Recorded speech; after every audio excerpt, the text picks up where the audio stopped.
Abri o tema da redação, não tem a menor ideia de como escrever sobre aquele tema. E agora? Assiste o vídeo de hoje que eu vou te dar 5 dicas concretas para você desenrolar um tema que você não tem a menor ideia de como fazer. Eu sou o professor Pedro e esse é o meu canal, o Ideorama. Dica número 1, leia a coletânea. Geralmente a gente não lê a coletânea, né? Deixa a redação por último, tá com aquela dor de cabeça, já não aguenta mais olhar para sua prova e o tempo tá muito escasso, tem que terminar e entregar a redação com muita rapidez. A coletânea te dá dicas preciosas para a execução do seu texto. Vou te dar um exemplo. O Enem 2014, ele pedia para você debater a respeito da regulação de publicidade infantil no Brasil. Muitos alunos me falaram assim: Pedro, eu não consegui pensar uma proposta de intervenção para um tema tão difícil. Se você tivesse lido a coletânea te entregava um infográfico com dicas, ou melhor, mostrando como a publicidade é regulada em todo o mundo, a publicidade infantil. Você poderia ter extraído dali uma proposta de intervenção para o caso brasileiro. A coletânea pensou em você. A mesma coisa, o Enem em 2019. Lá havia uma série de dados estatísticos para te ajudar a discutir o cinema e o acesso ao audiovisual no Brasil. Segunda dica, o que eu chamo de repertório geral. Vamos pensar no Enem com o desafio educacional para a formação de crianças surdas. Como é que a gente pensa esse tema super específico?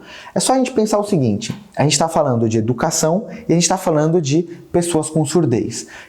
Quais são as grandes áreas disso? De um lado, educação, e do outro, pessoas com deficiência.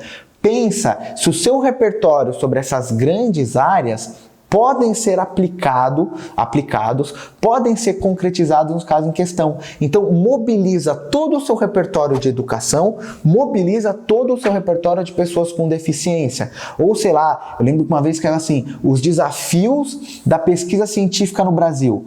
Aí você vai ter que olhar para o seu repertório. Meu Deus do céu, o que eu sei sobre educação? Será que dá para aplicar nessa área? O que eu sei sobre universidade? Será que dá para aplicar nessa área? Então, busque o tema mais geral, o tema mais amplo. No Enem do ano passado, de novo, como ampliar o acesso ao audiovisual. O que você poderia fazer? Você poderia pensar no repertório geral sobre cultura. O que eu sei sobre cultura? Será que eu consigo aplicar ou não esse tema? Então, amplie o aspecto. Olhe de uma maneira mais distanciada. Pense num repertório geral para aquele tema. Dica de número 3. Pense em elementos da estrutura social. Cai um tema como bullying. Você não tem a menor ideia do que falar sobre bullying. Pensa, quais temas da estrutura social o bullying está associado? E eu vou te dar dicas de temas que em geral estão associados a tudo. Mercado, relações de consumo, padrões de beleza, mídia, o Estado. Será que eu consigo aplicar padrões de beleza para um tema sobre bullying? Será que eu consigo aplicar padrões de comportamento? Mídia, consumo, Estado. Percebeu que um tema que aparentemente era super difícil, você, ao olhar para esses elementos da estrutura social, você consegue aplicar? Outro tema, obesidade infantil. Será que a obesidade infantil tem a ver com mídia? Será que a obesidade infantil tem a ver com padrões de consumo? Com padrões de beleza? Qual que é a função do Estado? Qual que é a função todos esses organismos e como eles se relacionam com o problema? Percebeu? Ao ampliar e criar esse raciocínio, estabelecer esses links com essas relações sociais, você consegue desenrolar o seu tema. Você consegue arrumar o seu tema. Quarta dica: crie relações com a história. Tema de intolerância religiosa do Enem. Quantas pessoas não falaram: Pedro, esse tema era muito difícil, eu não consegui fazer nada.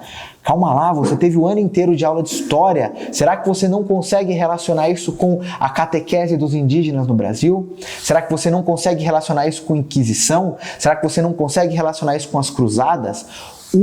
Mobilize o seu repertório de história na aplicação daquele tema. E eu tenho certeza que você vai conseguir fazer argumentos muito bons, mas muito bons mesmo. Quinta e última dica: faça uso de exemplos concretos. Redação da FUVEST, os sentidos da menoridade em Kant. Cara, a FUVEST sabe que você não entende Kant, que você nunca leu Kant. E se você leu, Kant, você provavelmente não entendeu. Ela sabe que o vestibulando tem 17 anos e que todos vocês, 17, 18, 20 anos, e todos vocês ainda não têm o ensino superior, ou se tem o ensino superior estão tentando fazer a segunda graduação, ou seja, ninguém é pós-doutorado em filosofia, ninguém domina esses assuntos com tanta profundidade. O que eu quero dizer para vocês? A FUVEST quer que você traga esses temas filosóficos, esses temas difíceis da abstração para o seu dia a dia. Olha para o tema menoridade em Kant. O que eu posso trazer para o meu cotidiano? O que eu posso trazer para o meu dia a dia? Quais são exemplos de esclarecimento e quais são exemplos de escuridão? A violência, a barbárie, o desrespeito à lei, a ciência, a solidariedade. Divide escuridão e esclarecimento nesses dois campos e tenta separar exemplos concretos do seu dia a dia e passa a pensar o seu tema a partir disso. Democracia é escuridão ou é esclarecimento? Violência é escuridão ou esclarecimento? Ciência é escuridão ou esclarecimento? Viu? 3 exemplos claros que você poderia aplicar no seu texto. E aí eu tenho certeza que você pega um texto super abstrato e consegue concretizar. Espero que essas 5 dicas tenham ajudado você a fazer o seu texto.